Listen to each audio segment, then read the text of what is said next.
there's something here that's preventing me from making the changes that I want or having the kind of happiness that I want. I have to figure out what it is. And we're people, we bring our person to our business, right? So that Yes. like, I think as entrepreneurs, we have a moral obligation to spend as much time as we can on personal development and growth. And there's this idea that we want to be this person or we're supposed to be this, but what about stopping and taking a look at really who we are and what we do best and what we don't do best and reframing those things and being okay with that. Hey guys, welcome to episode number 222 of the Game On Girlfriend podcast. Today I got to sit down with connection and networking expert Cara Steinmann.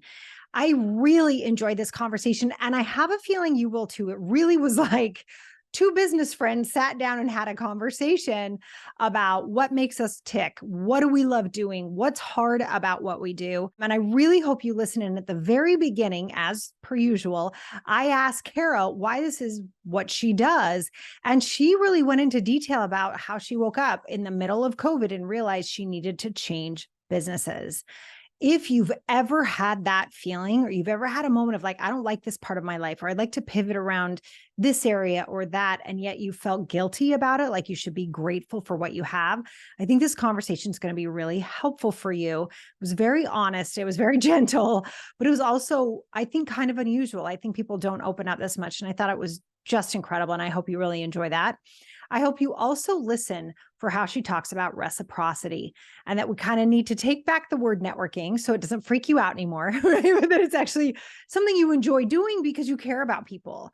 And that really is at the heart of networking. And there's so much that we can do with that without having to feel weird. Things that you can do that rely on your strengths and that come naturally to you as you continue to grow your business and network well. Cara Steinmann is the founder of Ravel Collective and the host of Ravel Radio podcast. She helps purpose-driven women who are service providers build strategic networks that lead to referrals, collaboration, visibility, and fun. She works with female founders to connect and grow through authentic connection strategies and private membership opportunities. I think you're really going to enjoy listening in, so pop in those earphones and let's get to it. Cara, welcome to the Game On Girlfriend podcast. I'm so happy you're here today. I think connecting is one of my favorite topics. I'm so happy to be here. Thank you for having me. I love connecting is one of my favorite topics also. So good. So good. So I know you're like the master at like teaching us all. Thank God someone needs to teaching all of us how to connect. I feel like we forgot after COVID too. We don't remember how to connect to each other anymore. I know that this is really something that you created because you really wanted to, something super important to you. But I have to just ask, why? Why is this what you do? Of all the things you could have chosen in the world, why is this what you chose to do with your life? I don't know how much time we have here, but it's kind of a long story. The novel is coming, Sarah. I honestly think it chose me, but I was ignoring it or maybe suppressing it for a really long time. I was in marketing for like 15 years and I woke up one morning during the beginning of COVID and was like, I hate my business. Which was really scary for me because I can't work for other people. I am the worst employee you've ever met in your entire life. I am full on unemployable.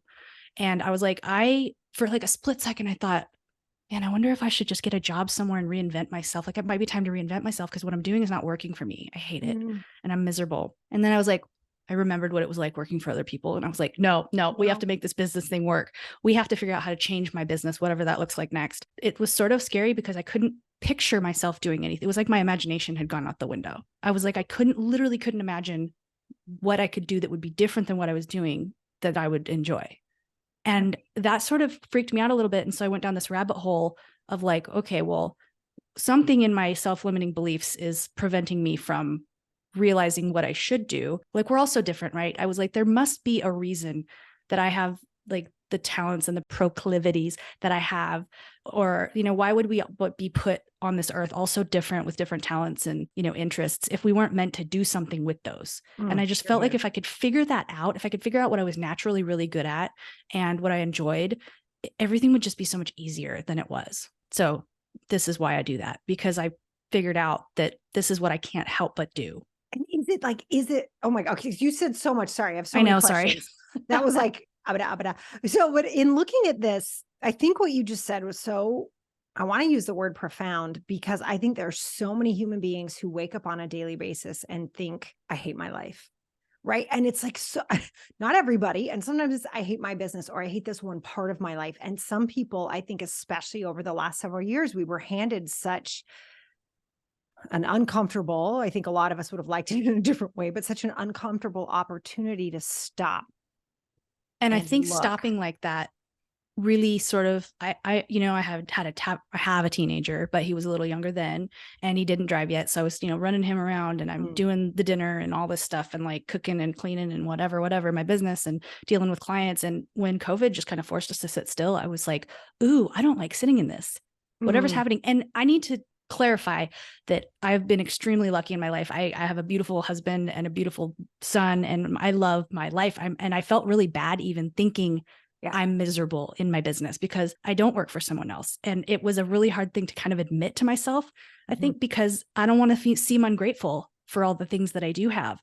But I was also at like turning 40 and thinking I should be doing something important to help like society in some way. There's a lot of problems out there and maybe I can't fix them all. But if I could use like what I'm best at to help somebody else do something really important, that would feel really good. And right now Yeah. I'm just helping people manipulate clients basically or customers. Like the marketing thing, it just felt like very Yes. busy and not very purposeful. Oh, that's no, I mean, I think that's really insightful. And I think there was that wake up call of like, is my life even going to matter? Is this business Yeah. going to matter? Like, is what I'm doing making things better? And I think that was part of that pause was like Yeah. massive questioning. And I think the other thing, I love your honesty about this. I think this is something we don't talk about enough is the guilt people feel when they're not madly in love with everything that they do. Mm-hmm. And it's like, well, but maybe you shouldn't be. Or if you aren't, what do you want to do about it without the guilt? Because I think we're all allowed at any moment. I say this all the time, like Oprah is allowed at any moment to look around and say, you know what, that part's not working. That part's not working. I really want to tweak that. And I actually have come to believe, and I think over the last couple of years, this helped form my belief too, that it's actually almost a moral obligation we have to tell the truth about that. And it doesn't mean we're ungrateful. And it's so interesting that we've tacked that on top. And I think it's very normal, Cara. I think most of us did that of like, oh, but I should be so, but oh, but I have all this stuff. Oh, but I have so many opportunities. I should just be quiet, sit down and just do my thing. Yeah. And Which is I very think female if you think about it too, because, very, be happy with what you've got, sit down, be quiet, don't cause a stir.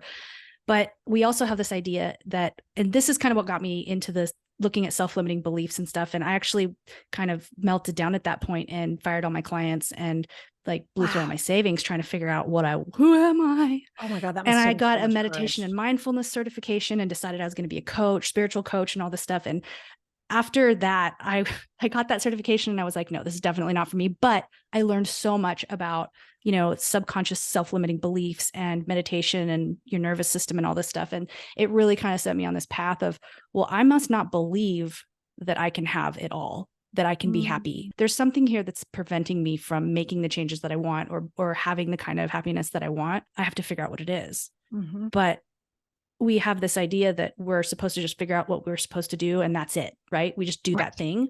Like we're not going to grow and evolve. And I think if we're Mhm. not like evolving and changing and growing, something's wrong. Agreed. And so your Agreed. business should change and grow and evolve and right? Yes. Maybe not as drastically as mine did, but there will be iterations and changes and it's okay to do different things and experiment. Yeah, no, and I just think it's so extraordinary. I hope you give yourself enough credit. And I hope everybody listening who's ever had that twinge of like, I hate this. I don't want to do this. This isn't working. And it can be smaller than that too. Like this no longer matches. You Yeah. kind of feel like that too can be a little bit more subtle. But just the courage that took that you really acknowledge yourself for actually doing that. I think that's incredible. And I think what's so wonderful about it too is when one person does that, they give everyone else permission to do the same. And I think that is Yeah. it's just critical because we have so many people and it could be that they don't even have a business yet, right? They're stuck in a Mm-hmm. corporate job they hate. They're stuck in a relationship they hate. They stuck in a town they hate. Like there's so much that it's like we don't give ourselves permission to examine that. And I know we're talking about business and how you created yours, but I think there's so much to extrapolate out of that that's so important for people to hear and listen and understand. You have not only the right, but a moral obligation to talk about that, to be open about that, and then to have the courage it takes to reach out Yeah. for the support to have that change happen. That's amazing. Cara, that's quite a story. And we're people, we bring our person to our business, right? So that, Yes. like, I think as entrepreneurs, we have a moral obligation to spend as much time as we can on personal development and growth. And that will only help our business and our networking and the connections that we make, because we can't really connect with someone unless we really know ourselves. 100%. Oh, I love that so much. It's so true. It's like everybody is like maybe at step 2 or 3, but they're looking over at step 10 and they're like, I should be there. I should be there. I should be there. It's like, Yeah. dudes, you got like 7 steps before you get there. It's okay. Yeah. And is that really even where you want to be? That's the other thing too. I love that because Like we got to have the permission to twist. I and love the turn and idea pivot. of radical self-awareness. Oh, say more because things. there's this idea that we want to be this person or we're supposed to be this, but what about stopping and taking a look at really who we are and what we do best and what we don't do best, and reframing those things and being okay with that. I have been really, some people call it inconsistent, some people call it flaky. I have always had, my husband called me laser beam for a long time because I would get really into a project and I would like go full on, and then I would just drop it and, you know, end up with all these craft supplies in the closet, or, you know, my project would just be done and I'd be like, not interested anymore. But when I started looking into the facts and the basics of who I am without all the conditioning and stuff, like one of my personality tests, the Myers-Briggs, I read it again for the first time in years and years during this process. It said that I had a tendency, my personality has a tendency to go down a rabbit hole and want to learn everything I can about something. And then once I understand it, I'm not interested anymore. And it was like a bomb went off in my head when I read that again, because I didn't pick it up the first time in that context. But I was like, I remember staring at the wall in the living room where I was reading it, and I was like, oh my God, that's part of my personality. It doesn't have to be a bad thing. It's who I am. And then I started looking at, well, like, but I have been consistent in some things. Why would I be consistent in some things and not in others? And what do those things all have in common?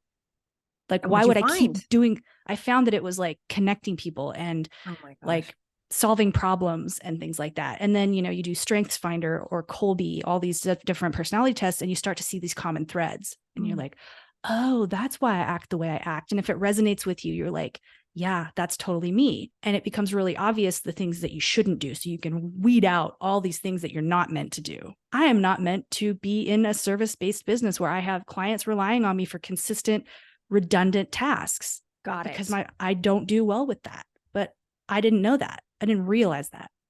That's amazing. God, that must have been such a relief. Yeah. It's okay to not be good at something. I don't think I was particularly good at marketing.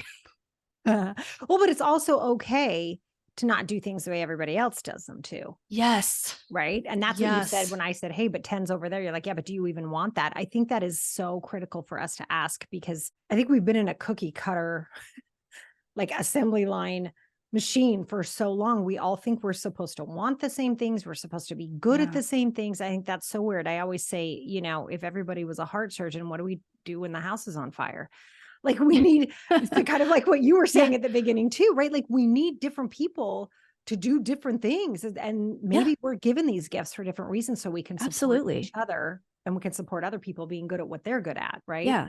And I have nothing against social media in the right context, but a lot of us are sitting around, a lot of us work independently at our home. If we're entrepreneurs, we're solopreneurs maybe, or we have a small team that's remote, especially now. And we're looking on Instagram and we're trying to compete and we're comparing ourselves and we're looking what everybody else is doing. And it not only creates this idea that we're not doing enough, that we're not there yet, but it creates this sort of like almost envy or jealousy that kind of pits us against one another, where we think, well, I have to be more unique. I have to be better. I have to be like, I can't connect with that person because they're so much farther along than I am, or they're doing this thing that I do, so we're enemies or whatever. And that is just so not true. So crazy. Yeah, it's so crazy that one versus the other thing. Yeah, and I mean, society kind of pits women against each other anyway. There's a really great quote by Abby Wambach in her book Wolfpack.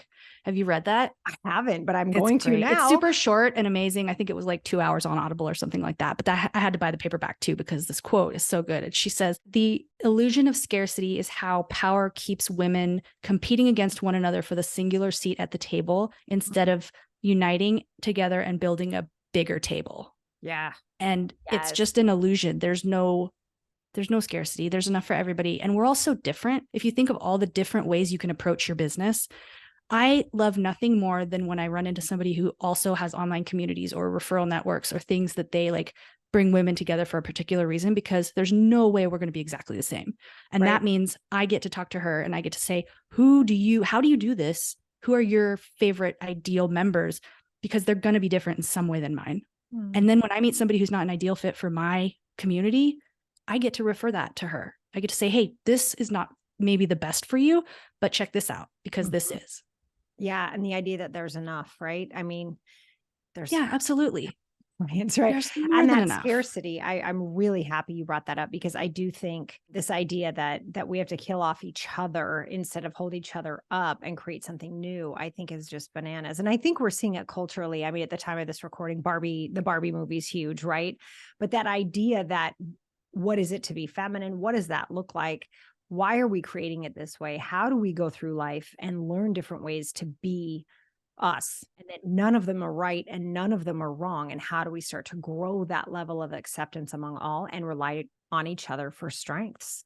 Yeah. Right. Because we need each other. We can't do this alone, but it's going to be women. I think it's going to take women to support other women to pull us all out of that scarcity mindset. As women have a tendency to come together too. You know how like there's the fight, freeze, and fawn response. There's a fifth one called tend and befriend that women predominantly exhibit. When COVID happened, we're all reaching out to each other like, are you okay? Is everybody okay? You know, we're supporting. What do you need? Are you good? Do you have toilet paper? I have extra toilet paper. Here's some toilet paper. But that trauma response or that tendency doesn't come out if we see each other as a threat. And so then we're isolated and our mental health suffers because we're not allowing ourselves to be vulnerable enough to get close enough to see that you're actually just as big a hot mess as I am. Right. You're not perfect. Maybe I'm not perfect. We just don't know that. Yeah. And maybe we're not even hot messes. Maybe we're just normal. Yeah. And maybe that's exactly. Yeah. Maybe this is actually normal to not know exactly where you're going or have all the answers all the time or make mistakes. Hello. Yes. I've really embraced making mistakes in the last couple of years and embracing like the experimentation of it all just to see, because I don't know everything and I'm old enough to know that now. Oh, it's so good. And to actually enjoy learning when you make a mistake as opposed to being embarrassed. Yeah, it really is a massive mindset shift, I think. And I think we're in the middle of it collectively. I think there's like, it's almost like kernels of popcorn. We're watching people start to pop at the beginning. Yes. And I think, but pretty soon, I think we're getting there. I think the tide is starting to turn in this idea of don't tell me. I'm going to figure it out. And I'm capable of figuring it out, and I will. And not making ourselves wrong while we do that. And it sounds like you just nailed that as you made this pivot. This is so good. It took a minute. I'm kind of surprised that I actually ended up, if you'd have told me a couple of years ago that this is what I'd be doing, I'd be like, yeah, right, you're crazy. No, I don't think so. Well, I'm really like intrigued by the idea that you figured out where you were consistent. I just love that you did that, because I love data so much. Like talking about like, okay, I think I can do this, or I want to do that. It's like, great. What does the data say? And I do that with emails or like marketing campaigns, whatever. Like, that's great. You think that's a great phrase, or you like that idea. How does the market respond? What's the data? And I think anytime we're making a decision for ourselves, that you had that data is amazing to me. You're like, wait a minute, but there's this category where I break the mold. I don't go down a rabbit hole and get bored. I'm still here. I just think that's brilliant. And what a great way for you to have figured this out, because it's backed by not only what you wanted and your ability and capacity and self-compassion to be able to say, this is not where I want to be anymore. And then to figure that out. I just think that's extraordinary. I think you're quite lucky to have been able to do that. But I think it's also, hopefully, I feel like I can hear listeners going, go start taking tests. Like, that is so cool to get that data about yourself. That is a great place to start. But I think maybe I love the Strengths Finder and the Colby because they showed me my strengths and how I operate. Those two are really amazing. But maybe the most valuable thing I did was figure out my core values. And I had never really sat down and done that before. I was really concerned with my self-limiting beliefs and why I couldn't do the things I wanted to do. And then I was listening to Brene Brown's book. It was Dare to Lead. And I remember I was walking my dog in the rain. And I was going through all this like emotional turmoil. Who am I? Whatever. And she said something about how you're going to do lots of things in your life and you're going to enter these arenas where things are going to get hard and you're going to find yourself on your knees bloody. And what's going to keep you in the arena are your values. And I was like, oh my God, I have to figure out my values, because I might not be able to go forward without reducing some of these self-limiting beliefs or reframing them, but I won't know which direction to go unless I know what my values are. I can go forward all I want, but I don't know which way to go, which direction. That's cool. And that uncovers your behavior and your motivations. And then you can build a business around your core values. And you will every day just do that business because you can't help yourself. Yeah. Well, and what a joy that is too, right? You love it. So Yeah. much easier. Yeah. Than the grind of it all. I I hate that word. Yes. Yes. So ugly. But so tell me, as we're talking about connecting and we're talking about networking, one of my favorite things to teach people is that money comes into your business through people. It doesn't come in through the internet. Those are people making decisions. And I think there's something really cool about networking and about connecting. What do you love teaching the most when it comes to connecting and networking? What part of this are you like, oh my gosh, I love when I tell somebody this and they get so excited? I think it's that you can just have a bunch of friends who happen to be in a position to refer you and bring you business. And they don't have to be like, they can be some of your best friends if you are intentional about who you decide to network with. I had this epiphany a while back because for the first like 10 years, I was doing content marketing and writing. I didn't even have a website. I just did Mm, one thing really, really well, and I got known for it. And I didn't have to build a website because people just said, oh, call Cara. And one of those people who was always amazing. referring me was my friend, Melissa. She's like my OG biz bestie. And we ended up passing a lot of business back and forth because we happened to both be in marketing, but we did slightly different things in different ways. And we knew that about ourselves. And I didn't realize I had been networking with her. She happened to also be a friend, but I was networking with her when we would have a text thread and complain about clients being a pain in the ass or whatever. And Mhm. or like, what do I do here? We'd have little masterminds. I'd call her and be like, hey, you got 5 minutes? I got to tell you something. I got to, get this off my chest or whatever. And it was like a little networking party of two. But Mm. when I started Ravel, that was kind of like what I was hoping to achieve on a mass scale was, what if I took the idea of having a text conversation with my biz bestie and just put us all in this container and held space in a particular shape to where we were all having the same like friendly business related conversations together, but we all shared the same core values and we all were like our people, right? Like people I Mm. want to hang out with, because I don't think it has to be businessy. It can Yeah. be very friendly. Yeah. Agreed. And when you Agreed. like I really people, like that. you want them to win and you send them business and you buy things from them. And, it's just, it's not that complicated. Just work with people you like, network with Mm. people you like. Oh, well, okay. I mean, there's a bumper sticker moment for us right there. Like, network with people you like. People, I Spend love time with people that. you like. Yeah. Well, And it's you can, reminding me, I feel like just recently, and oh, heaven forgive me, I'm about to do that thing where I'm like, I read somewhere, but I'm about to do that and say, I read somewhere that Harvard has recently stated that there's really one major factor that determines someone's success, and it's the people they hang out with. that makes sense. Not that we're shocked, right? Like if you're hanging out with a bunch of Yeah. people who are stoned all day, getting your laundry done is a great job, right? Versus Yeah. if you're hanging out with everybody who's like ambitious and going, you're going to have a very different set of criteria for how a day can look Yeah. or what can happen. So start with the people you really like, start with people you enjoy talking to and being around, and people who will say, okay, well, what are you going to do about it? Or I have an idea for you, or what other support do you need? Or, oh my God, I just met somebody yesterday. Let me connect you guys. And I Yeah. think really understanding how important other people are in your business is kind of at the crux of that. Yeah. And it's really easy to find those people if you look at how they act and what they say. When I start poking around and go down a rabbit hole and I'm like researching or whatever, I'll come across a blog maybe. This actually happened a couple of years ago. And now Maggie's a very good friend of mine. I found this article. I was looking at authenticity in marketing and kind of went into this research mode. And I found this article that this gal, Maggie Gentry, wrote. And I loved it. And I had to message her on LinkedIn and say, I loved this article of yours. It was amazing. I just had to tell you, I totally agree with you. Like, why is everybody not talking about this? It would only let me put so many characters. So I ended up emailing her too and saying, hey, I just sent you a LinkedIn request, but it wouldn't give me enough space to say what I really wanted to say. So here I am in your inbox. Sorry about that. I know it's Christmas and everybody's off, but she wrote me back. She's like, hey, I'm off for a couple of weeks, but I had to write you back and tell you how much I appreciate you Hmm. saying that. This topic's really important to me. We obviously have a lot in common. Let's connect after Christmas. And we did. And she's in Ravel and she's been one of the most supportive, biz besties I have. She's amazing. She was saying things that I agreed with on like a very core values level. Yeah. And that is cool because you were personal about it too. I actually just received a message like that on Instagram. I never read DMs from people I don't know, but this one was like so heartfelt, and like you can always tell the spammy ones pretty quickly. But there's something really amazing when someone takes the time to do what you did and really respond to something someone's done. And I also really appreciate that as a human. because Mhm. we all know how scary it is to put stuff out there, right? Totally. Whether it's a blog post, a podcast episode, whatever it is, you can get really scared like, oh my gosh, what if everybody hates this?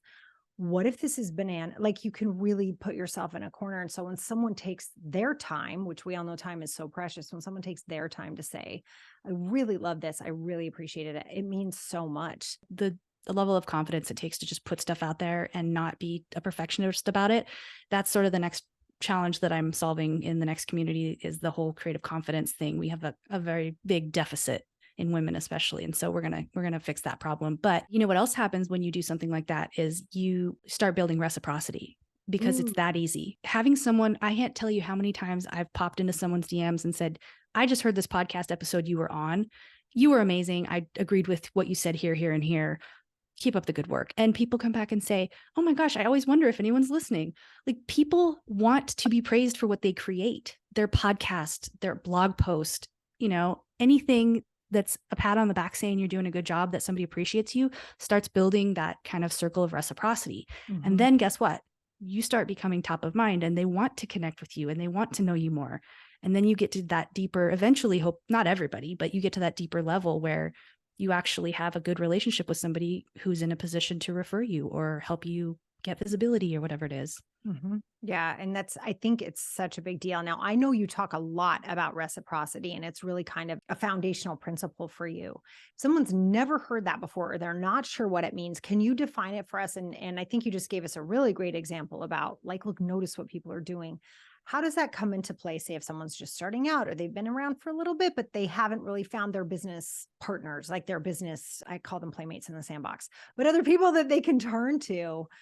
Can you talk a little bit more about that principle? So reciprocity is just the principle, it's the psychology of like how we end up feeling like we owe somebody. And I say owe, but it's more like, in a kinder way, you can think of it as like somebody has done something nice for you, and your brain is not going to let go of that. There's somewhere in your brain, it's saying, I need to reciprocate that somehow. And so it kind of niggles in your brain and you can't let it go. This is why I don't really love referral fees, because if you pay somebody, and like, there's the whole problem of like, is it enough? Because people have different thresholds of what's acceptable too. But if you pay somebody, then they don't know you anymore. They're not going to be sitting there thinking, oh, I should introduce so-and-so to so-and-so because they would benefit from knowing each other. And that's like one of the easiest ways in the world to connect, to expand your network and build reciprocity, is by introducing two people that you know who don't know each other, who would benefit from knowing each other. I've introduced people who are now in business together because they just, they needed to know each other for some reason. And then they both feel like I did something nice for them, and maybe they'll think of me next time they run into somebody who might be a good person for me to know. Right. No, I do. And I there's think so we've all much had that trust. experience. Yeah. There's a huge amount of trust. You know how hard it is to build trust these days. It's incredible, the amount of trust that transfers when you introduce someone to someone else and say, you have to know this person. They are just your people. If you're careful about it and you have integrity and you're genuinely doing a nice thing and you think it's a good connection, then it's going to build a lot of reciprocity. I love that. Again, I think we've all had that experience, right? Anything from somebody showed up when you were sick to, somebody helped you out with something, to business conversations about, hey, you guys should really know each other. It's so good, Cara. And it's so simple. I think so many people get scared of networking. No, like it's like this big networking word you've got to do. Do you find that people still sort of maybe have a barrier to what networking actually is? Yeah, we've gotten kind of messed up about it. And we need to take this word. There's a few words we need to take back. This is one of them, because it's not getting dressed up. And I was so happy. I hate to say I was happy when COVID happened, but I hate in-person networking. Yeah. I really don't like getting dressed up and going out and shaking hands with a bunch of people that I don't know and who probably aren't maybe the best fit. I don't know. I've just always not liked it. And I was really relieved when suddenly everybody was really game to just hop on a Zoom call really quick. And take 15 minutes to decide if we want to continue connecting. Yep. Like, is there a good vibe? Do we have an easy conversation? Because they're not all going to be winners, which is fine, because you don't have to have hundreds and hundreds and hundreds of referral partners or, professional relationships that you benefit from each other. It can be, 5 or 10, maybe Right. 15. Yeah. And they might change as your business grows and evolves too. I love that. Yeah. And I think there are a couple more words we should probably take back, but networking is one of them for sure. And Cara, I hope today's conversation has been helpful for people. I'm pretty sure it has, like, to just sort of de-stress connect. And back to the beginning part of our conversation of just really giving ourselves permission to pivot and change and grow and expand when we need to. And sometimes your network can help you do that. I love that. Cara, if That's a good point. Yeah, go ahead. So let me just say really quick, that's a huge part of this, is that having people in your network that you are willing to be vulnerable with, they can mirror back to you things that you can't see. I would not have been able to figure out where I am today, how to get here, if I hadn't had a couple of really key players in my network say, you don't see that about yourself, do you? And I'm like, see what? I don't see anything. We're too close to our own stuff. We can't see it. We have to have people on our network who are willing to get vulnerable with us like that. Oh, love it. It's true. It's true. I think, we can always see in others what we can't see in ourselves and vice versa. That's why we need each other so much. I love it. Cara, if someone's listening in and they're like, oh my gosh, I need me some more Cara in my life, where should they go to check out and hang out with you? I love connecting with people on LinkedIn. You can always go to my website at carasteinmann.com, or I'm on ravelcollective.com too, and literationlab.com. But also LinkedIn is just really easy because I can have a little conversation. Agreed. Oh my gosh, this was so good. Cara, thank you so much for taking the time to be with us and all the girlfriends who are listening. We love it. We love it. And I hope I get to have you back soon and hear more about how the network has grown and what's been happening. Anytime.